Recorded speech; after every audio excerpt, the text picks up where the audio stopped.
Greetings, everyone, and welcome to Interviews Up the Ladder. This is the Next Run Gaming interview series where we break down the meta, army lists, top table experiences, and all things awesome competitive 40K with fantastic guests. This week we've got Austin Wingfield of Team Battle Brothers. Say hello to the folks at home, Austin. Hello, folks at home. I'm excited to be here to talk about the state of things. Excellent. And then we got Dan, the my comrade in arms. Greetings. Thank you for joining us, Austin. Appreciate it. Excellent. So this is our third installment, and Austin is known typically as a badass chaos player, and so we're going to talk a little bit about his history in 8th edition with chaos, and then we'll transition to what everyone's been talking about with the new Marines, and we'll talk about some tournament goings and a couple of other topics. But I know, Dan, I think you were pretty fired up to get into the chaos talk. Yeah, so why don't you kick us off, man? Absolutely. I came into the scene about a year and a half ago, of course, a lot later than a lot of people, and Austin was one of my first opponents at my first GT, and I had a great experience playing against his Bash Brothers, the Magnus Mortarian Chaos suit, and I'm just very interested in hearing the evolution of how you kind of settled into that and where you got that inspiration. Absolutely. I am in love with big models. I've always been a Chaos fan. I got into Warhammer as a kid and playing fantasy, and Chaos was my first army. So switching to 40K, Chaos has always been something I've liked. So when Mortarion came out, I was drawn to him because I think it's an awesome model and has still to this day, even though it's an older codex, has like some of the coolest rules and interactions. I think he's such a beast. So naturally, him and his brother fit into lists pretty well. I'm debating. I may be playing them again here shortly. Really? Okay. I do. I'm actually have a new brothers list we can go over. But I really enjoy their style. I'm pretty aggressive. Anybody that has played against me, I like to pull triggers and throw stuff in people's face. I remember our game at that GT, and it was a wild one.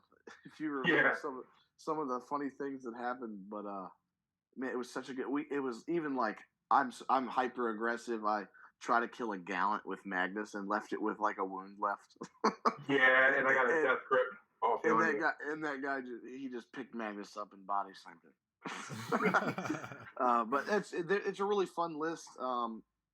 The style of list it works well with any aggressive army where you have 2 to 3 really scary things that you attack your opponent with and you slam down their throat, and then you can score the game behind them with whatever troops that you decide to bring.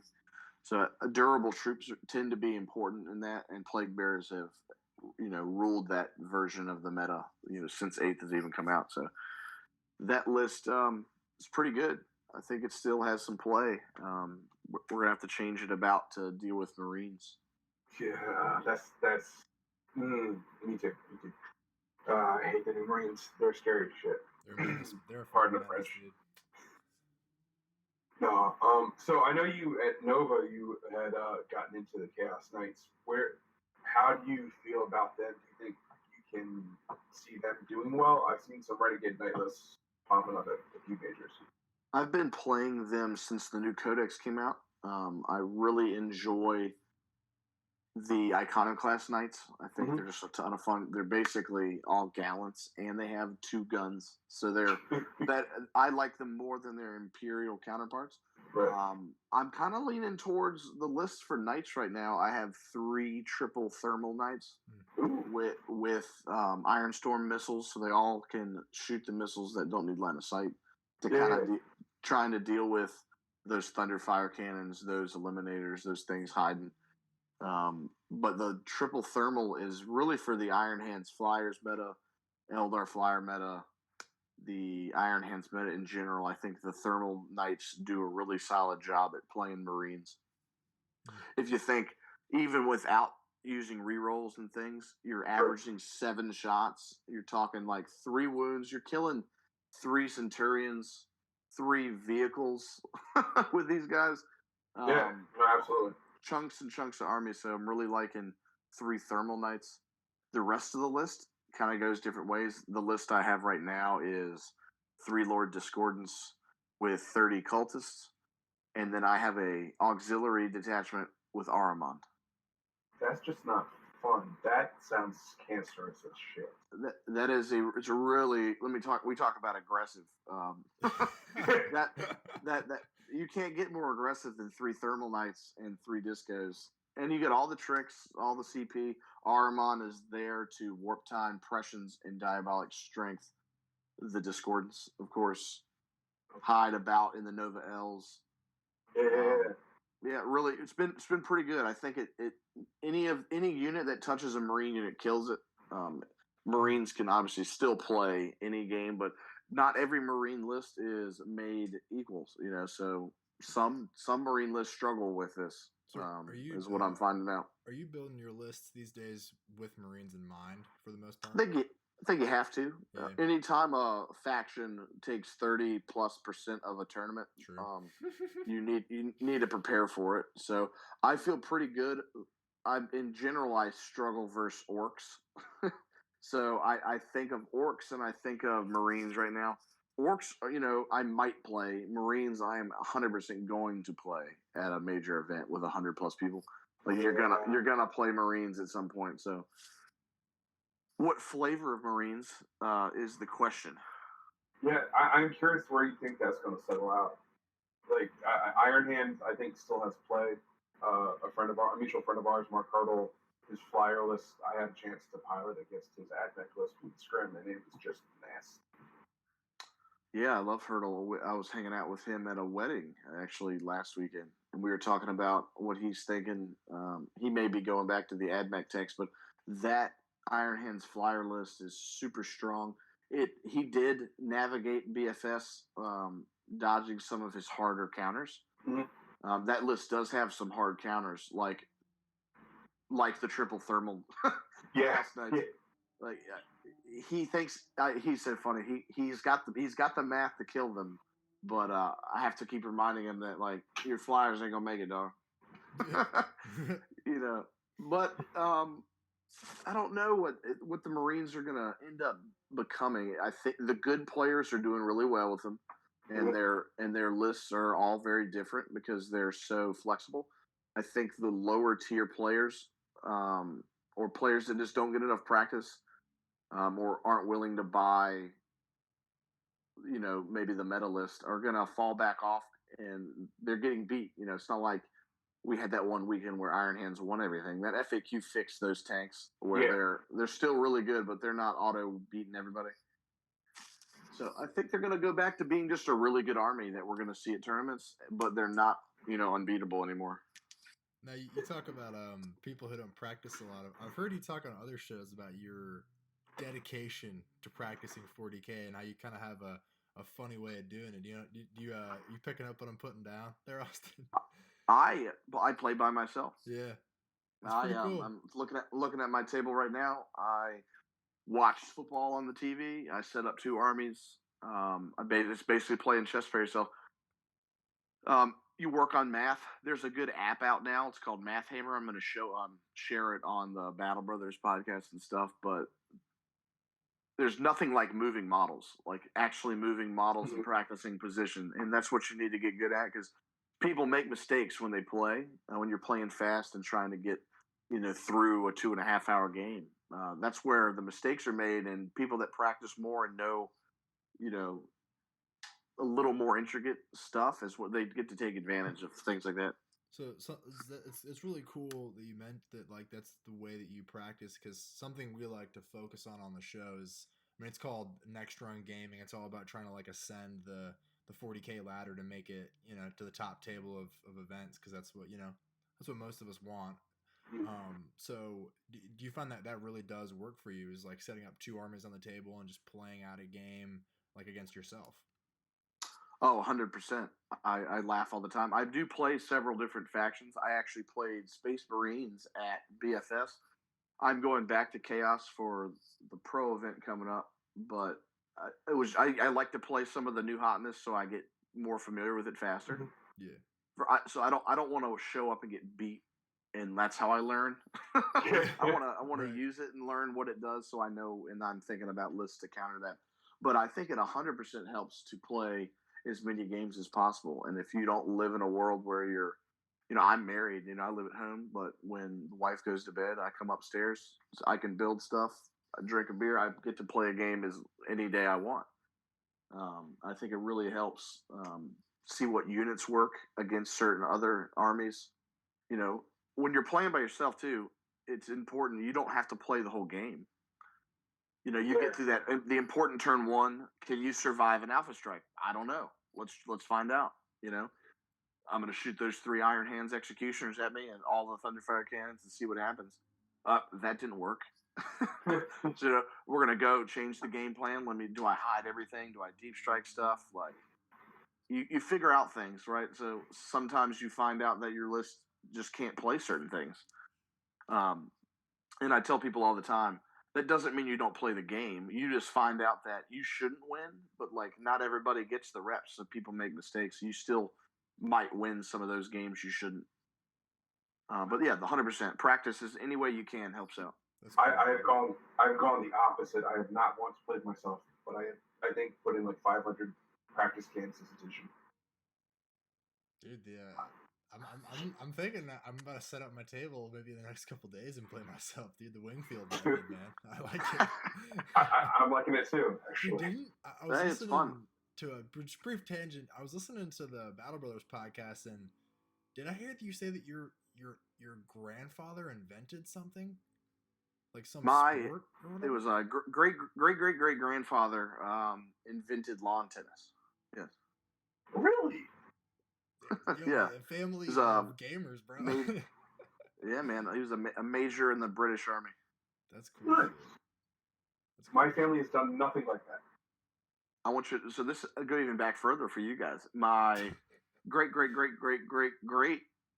grandfather, Sir Edward Wingfield. He was the first president of the House of Burgesses in Jamestown, Virginia.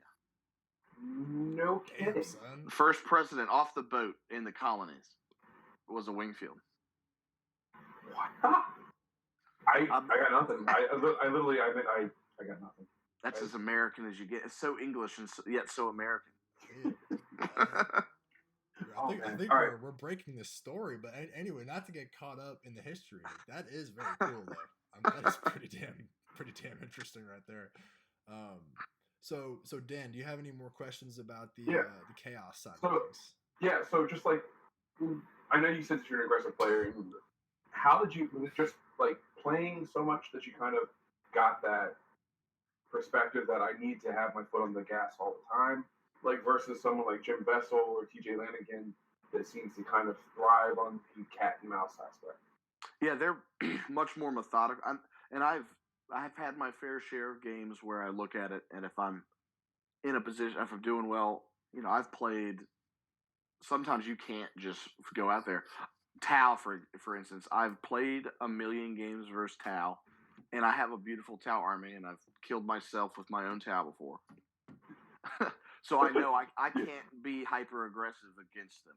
So I will pull off the gas in that situation and kind of play as cagey as possible to win those games.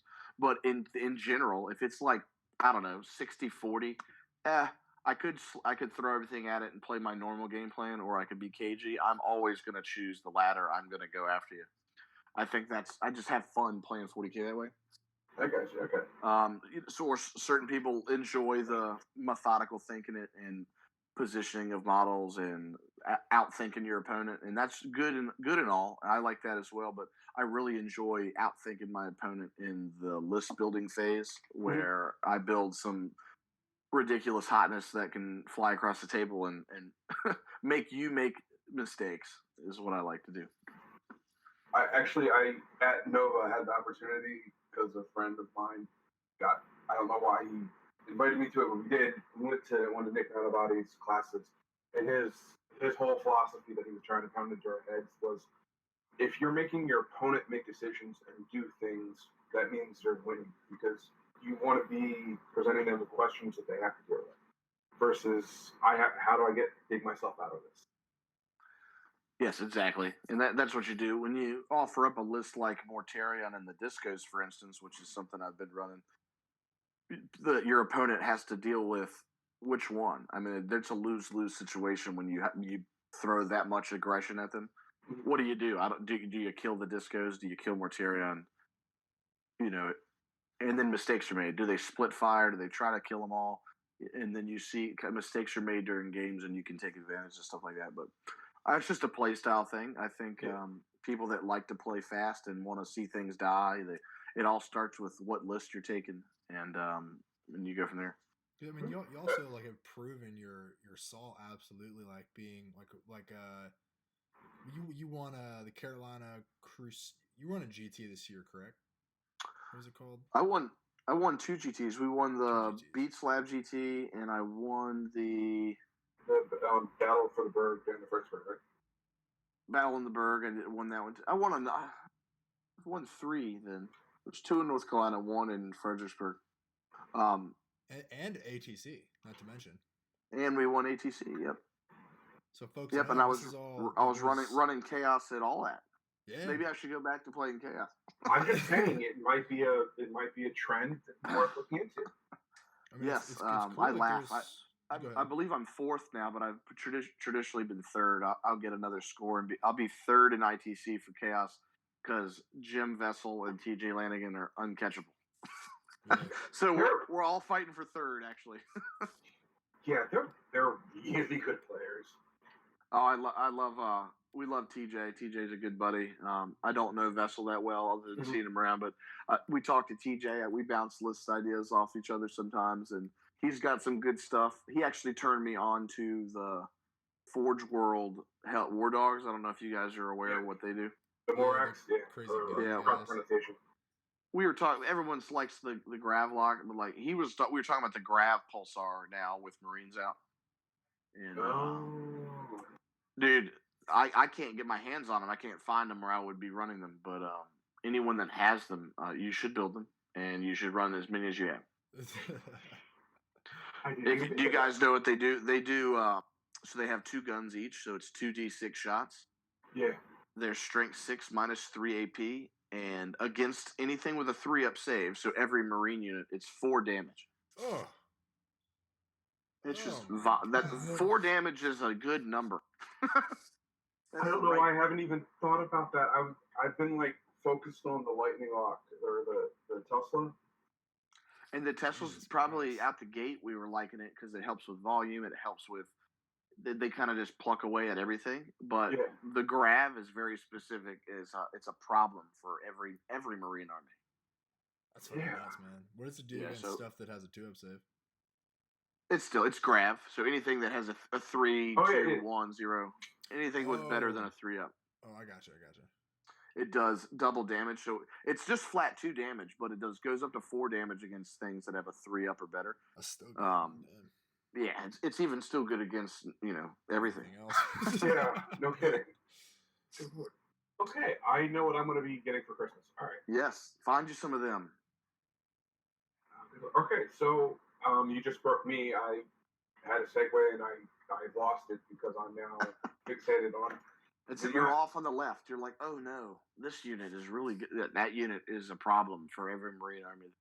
It's a problem for knights. As a knight player, I don't want to see that. 4 damage. That's the number. I know that. Like I don't. That 6 of those and a gallant goes down. I don't like this at all. Yeah, there's some funny lists. I think I might just take 4 and a big knight, but and then try to fit in the discos and stuff. I don't know. There's a lot of good stuff, but they are very good. Well, yeah. Okay. So, Marines, how do you kill them?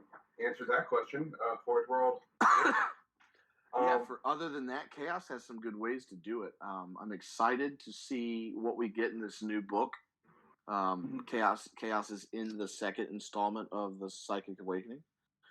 And in December, of course, we're getting the points changes in chapter approved. So what is getting points reductions? It's going to help. I just know, trust me, we're going to get some point reductions in units that we want to use but don't really use. Obliterators are on the forefront of that. Really? Okay. Yeah. I mean, do you guys know how many points Obliterators are right now? Like a I billion. feel like 110. They're too damn expensive. Like 2 billion. Yeah. That's what it doesn't matter. No. Units like that, their stat profile, they're built to kill Marines. They're just unplayable due to their point cost. Great models So too. So. Marines are going to pick them up because they cost so many points. So once that gets balanced out, units like that bring chaos back into the fold as well. Actually, on that note, like it's kind of a wink, nod. Everyone knows it's coming. Kind of like the Castellan, even if it was a little bit later. Plague Bears are probably going to get brushed over with point raises or something. What do you see kind of replacing them? Like, you see Plague Marines coming in or Poxwalker? We were laughing about that. Me and TJ again. We were drinking some beers at BFS. I'm telling you right now, if chapter approved or if anything, any update gives Plague Marines 2 wounds, I'm taking all of them. They've already reduced the points to be their Primaris points, and they have Primaris stats. They just don't have 2 wounds, so they just don't quite make the cut. Where Primaris Marines are seeing the field right now because they're cheap and survivable. Yeah. Whereas I'm really excited about that. If that happens, I mean, we're back. Do you guys, Plague Marines can take flails? You know what, and we all know what flails do in the Terminator unit. Yeah, there's flails in every unit of Plague Marines, and they all just got +1 attack from Hateful Assault.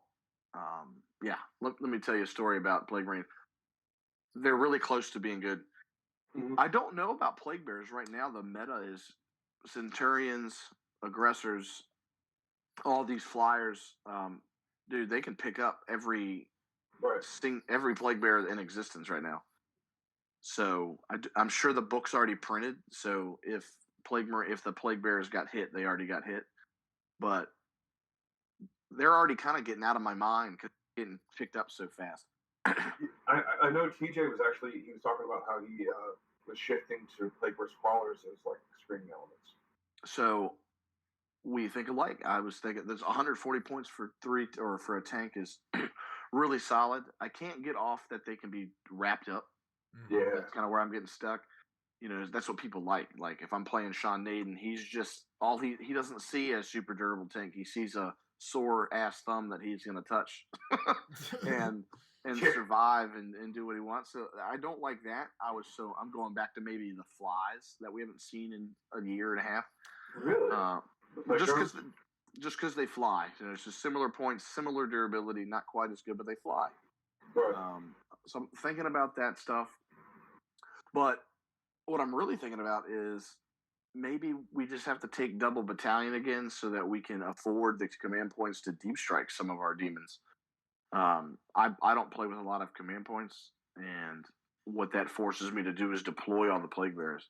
So if I drop everyone down to 20 mans and it costs only 1 CP to deep strike them, most games I deploy them like normal. But if I'm playing the guy that has 18 Centurions, I literally can't deploy them. They're free kills. Right. So I need to deep strike them, and I don't want to spend 1 million CP to do it. So that's where I'm at in playtesting right now. Trying to survive that out. If for whatever reason Plague Bears go to unplayable, the other demons, I mean, Pink Horrors are close. They're just not as good. So maybe Pinks, go back to taking the Changeling to get the Field of Pain, and I'll rock a 4-up Invul, 6-up Field of Pain. Oh God, yeah. I mean, that's kind of where I'm at with that. Yeah. Okay. Connor, do you have any questions? Because I know you're as a resident Space Elf player. You chaos through all my stuff. It's cool to hear you guys talk about chaos like that. This is definitely the chaos episode, which is super dope. I mean, yeah, I won't sully it with a lot of Eldar talk. We'll keep the focus on the ruinous powers. But I am curious what you are going to be taking to your next GT, Austin. Like, I mean, because Marines are the hot shit. I saw you at BFS with all the crazy Centurions. So, like, what are your plans for the future, man? that's where I'm at. I think I'm coming back to chaos. I figured out some lists I like. I'm playtesting the triple thermal knights with the discos. I'm also playtesting Magnus Mortarion with the epitome. Ooh. So kind of replaces that. Instead of the 3 discordants, you get Ahriman, all the sorcerers again, Magnus, Mortarion, still 60 plague bearers that you can deep strike, and the epitome. So what I like about Marines and trying to beat them, salamanders aren't allowed at this Atlanta Pro. And salamanders are that Atlanta Pro, dude. The salamanders are the bane of the epitome. She's useless against salamanders. So okay, because I do have a question. What is the thing I heard y'all talking about on the Battle Brothers joint? There's a salamander's aggressor who can kill 30 orc boys or something like that. Yeah. So so this is the scenario.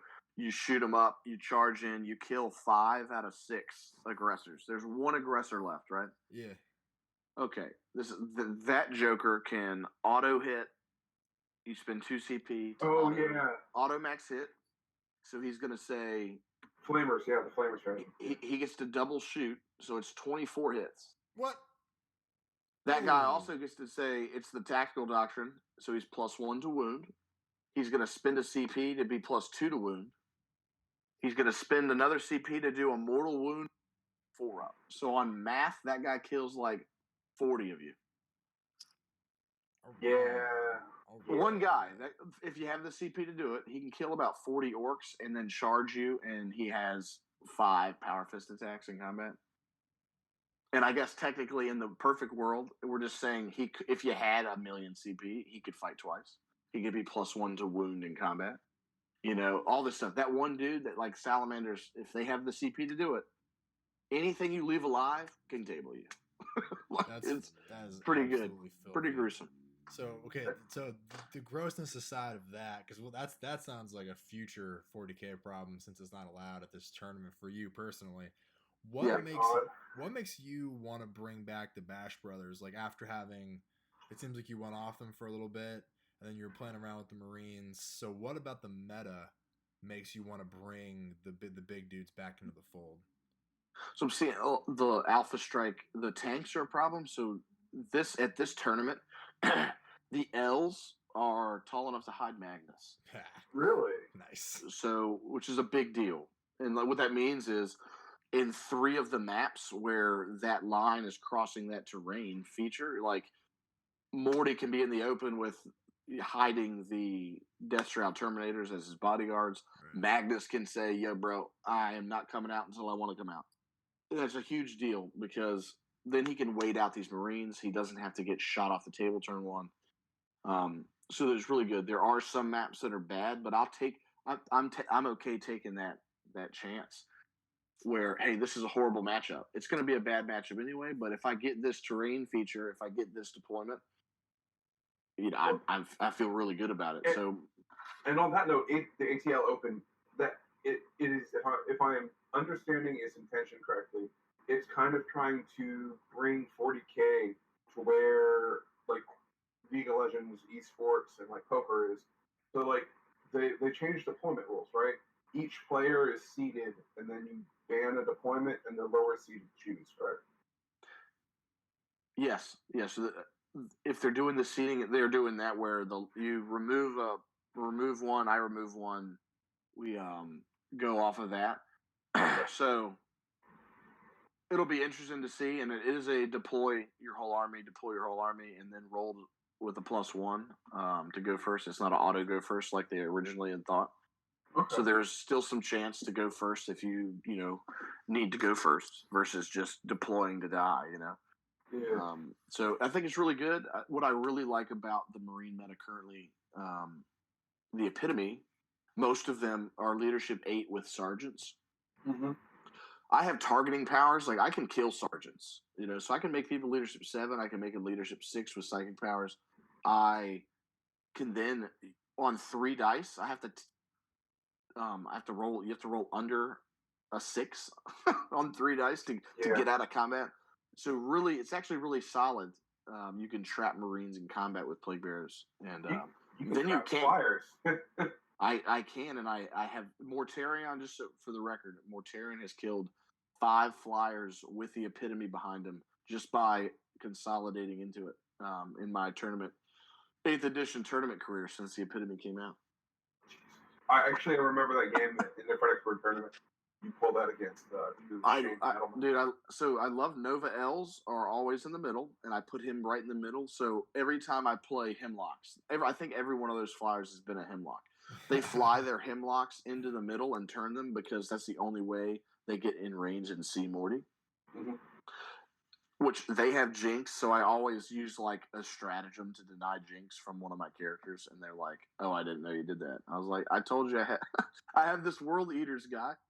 Yeah. So they don't Jinx him. They end up not killing Morty, and then you can charge one flyer, kill it, pile into the other, and the epitome kills it. It's like that's happened a lot when I fight the Eldar flyers. So I got a question about the trapping, right? So like, do you think? Because from everything I understand about Marines, it kind of seems like trapping them isn't even that effective anymore because they are so punchy. Like, because I totally love trapping too. Like playing Guardian heavy Eldar and some witches and stuff. Like my goal is to get into combat with my opponent and take away their shooting phase. But like, is it worth it to get into combat with them if you're just gonna get countercharged by maybe 10 or 15 intercessors with like, I think they're pumping out like 17, 18 attacks per squad. So like, does that worry you? It's very dependent. So in my list, what I'm wrapping up is plague bears. Even I don't want to get shot by 72 bolter shots and 12d6 flamers from centurions. I would rather live in combat where they have 25, 3 damage attacks. Nice. So you're willing to take a trade off. That's just better, but it's still not great. They are really good, but what is really good about having the epitome in this, there's a million scouts, there's a million intercessors, there's a million, infiltrators. There's all these others that I can hug and wrap and hide and do stuff like that. What I love, and you guys will laugh at this, 5 infiltrators, right, is 2 wound Primaris Marines in cover. Anyone, if they make the mistake, if they deploy them out field like they're scoring objectives, I want you to know that Mortarion is coming, and he's not going to kill you. He's wrapping them with the epitome. He's literally going to be like, I guess I'm going to hit you with my four finger attacks. Yeah. Don't forget the Nurglings. Didn't kill you. I guess we're going to live here. And the plague bears are like, I want some of that, and you just kind of get everybody trapped in this unit, and you're safe from not killing them. And that scary Iron Hands force over there is all of a sudden not so scary. So that's a mistake. That would be a mistake from the opponent, and that's something you want to have the option to take advantage of that. So that's cool, right? So like, with the new Marine FAQ that got rid of the super broken Iron Hands, for everybody who is not playing Space Marines and not playing Tau, I suppose, because Tau is also really good, is the sky falling? Can other factions still compete? Yeah, 100%. It's going to balance itself back out, and GW is doing a good job. I mean, the Eldar releases we just saw put them back on the map. I think they're getting better. They're going to find even more ways to fight Marines as well. The Chaos is about to get touched. Every faction is going to get touched in the next couple months. So we'll be back to everyone has a new cool thing, and everybody feels like they're back in the game. I was going to say, I don't think people are sleeping on. That's the wrong way of saying it, but everyone was focused on Gene Stealer for as long as time, going into Nova. I think orcs are like on the threshold of being where Tau are, where they're just terrifying. Shark Attack on, dude. That shit's scary. That shit is done. That will. That needs to change. Dude, that's the only reason the orc lists that are up right now are beating some of these lists is that damn weapon. But that's what they got. Sometimes it doesn't roll well. Yeah, it's very orky. Yeah. I was gonna say, just one tangent on my end. At my games 8 at Nova, I played the only orc player did.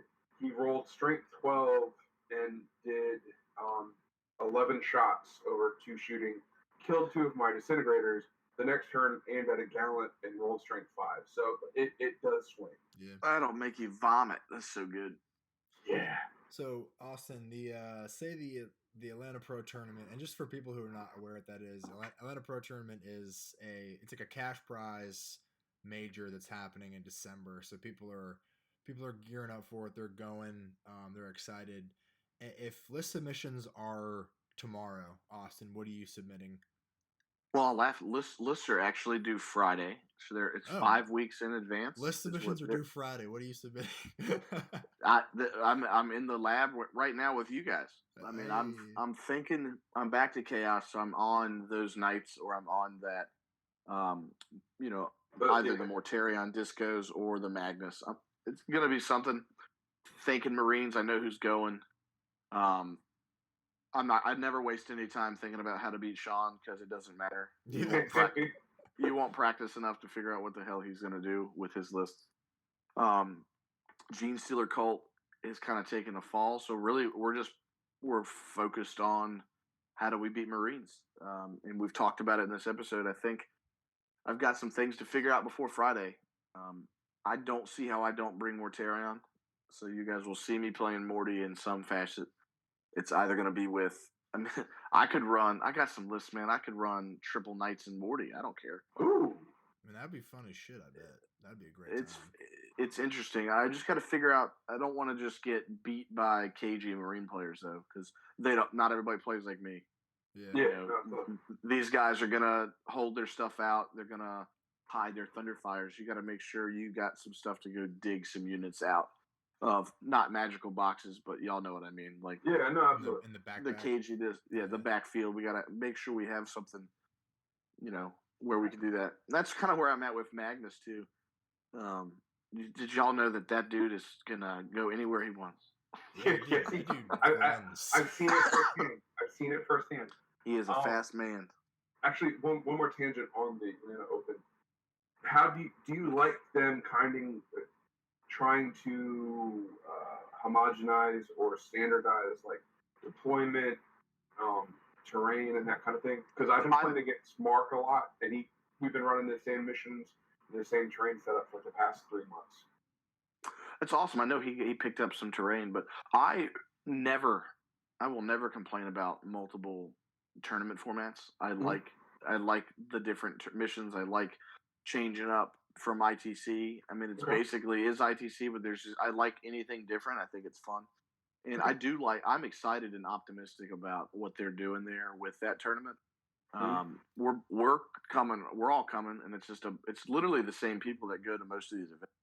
So that means that 80% of the field is going to be drinking beers and having a good time. Good time, yeah. Having a bunch of fun. There are going to be people there that are super serious, but we already have that. I don't think it's going to be anymore.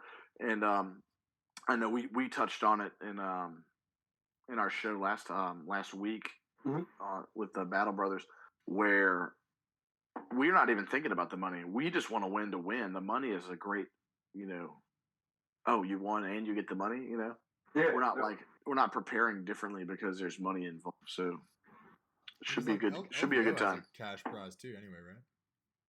What's up? Doesn't LVO also have a cash prize, so they're not like necessarily unique in offering cash to the winner?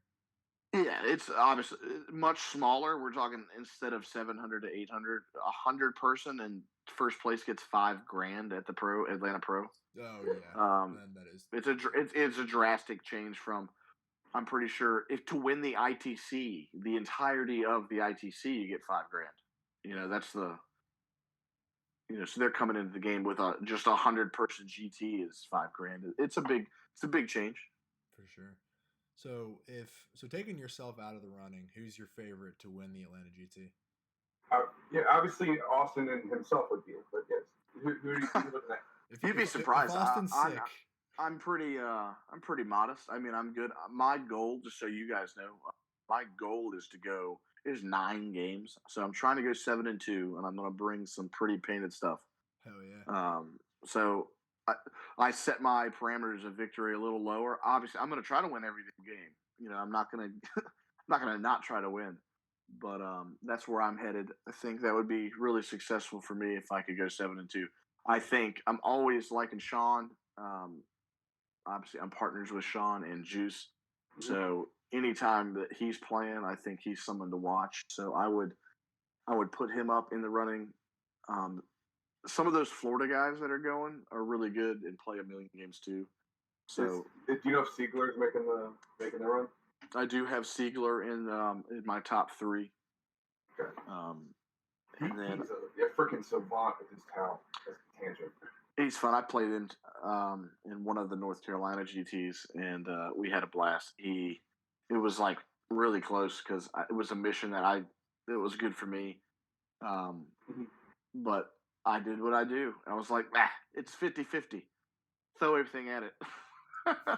And barely lost. I mean, I made some mistakes, but I do like his list, and he's the best at it, at running that, piloting that. So I got him in it.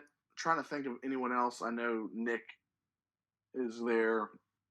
He's always in it, but I think with the volume of high players, it's hard to pick the third. So I'm going to go with Sean and Siegler for now. And Austin, we'll put you in as third. Nope, there it is. Mark Hurdle for number 3. Hell yeah. Well, there we go. We like Mark. Mark's a good dude. That add my list. Good old Hurdle. I think it's cool. Something. One of the last couple things to touch on. I think it's nice that you mentioned like you hit the humble, which is always appreciated. I know by many people of like I don't think I'm the favorite. My goal is 7-2, bring a pretty army. That's something that I also is my goal for most events now. After listening honestly to Sean Naden talk about events, is like this is a line I've heard him say a million times. Is like the best you're gonna do at any given GT is like 5-1 or 4-2 or whatever. Like there can only be one winner. Yeah. So like you might as well go for that best overall shit, which I think is a fantastic way to approach tournaments and the competitive season in general, because like if your stuff looks good, it tends to play better in my opinion, and you have a much better chance of walking out with some hardware. And that's probably the most important thing to harp on is when you have something else to play for, like you're looser. You're not worried about trying to win every game. Only one person's going to go undefeated. When you get a loss, it's okay. You still play hard, because you're fighting for something else. I'm the same way. I love that Sean's probably one of the best at it. Absolutely. So yeah, that's awesome. Something to strive for. And then one thing about like further going deeper into your 40K perspective, like so you have that aspect of you have a couple different goals going into an event. It's like obviously everyone wants to win, but you have like your best overall goal, which is like helps you play loose and stuff. But you've also won GTs and you've consistently done well at super majors like Nova, LVO, did well at BFS, all these things. So like what is it about Austin that makes you a top 40K player, a consistent 40K player? I don't know. I think it's list building is important. I think I spend a lot of time thinking about the game. I can attest to that. I mean, at work, I'm thinking about it. I'm writing lists. Obviously, with Battle Brothers now, we're helping other people with this and coaching other people. So I spend a lot of time thinking about the game, which helps. I spend a lot of time practicing different stuff against the meta. For instance, I own every Space Marine Codex that came out. I've read every inch of it. I teach people about it. It helps me a lot playing with them and playing against them. And then myself, I like being aggressive. we harked on that a little bit. I think that helps me playing 40K, playing games in general. I coach football. I call offensive plays. I'm pretty aggressive as a play caller too. It's just kind of my nature. I like to go for it on fourth down. I like to, go for the win. I don't want to play it safe if I think I can take advantage of stuff. And it seemed to do pretty well for my play style in 40K. And I'm having a blast. So it's a fun game, guys. My only suggestion would be if you ever have a free reroll from Games of Fate, you save that in case face arm on Perils. I'm just calling it now. That's me playing aggressive. Okay. Nah, I might need that for something. So that's. Oh god, I remember that game. Yeah. Okay, but no, thank you so much for coming on, Austin. It's been a great pleasure, and I've been guys, thanks for having me. Do you have anything you want to plug? I think I've mentioned a couple things. Team Battle Brothers, check us out. We have a lot of stuff. We have a website, teambattlebrothers.com. We have the podcast. Check us out there. We also paint models. The Wobbly Modelers are part of Team Battle Brothers. So anything that needs to be painted, you can always hit us up at the Wobbly Modelers on Facebook. Other than that, hit me up at a tournament. Anybody that listens to you guys, if you see me at a tournament, come hang out, come talk to me, and appreciate you guys having me on. Absolutely, man. And you heard it from Austin, folks. Play to your personality and believe in yourself. Basically, that's what I heard. It's pretty cool. And crush your opponents. And crush them beneath your gloved fist. With a smile on it. With a smile on. Anybody who's playing Austin smiles. That's for sure. Smiles and laughs, which is dope. That's right. Well, cool. That brings us to the conclusion of this episode of Interviews Up the Ladder. Hope everybody enjoyed it, and catch us next time with another awesome guest. Say bye, everybody. You guys. All right.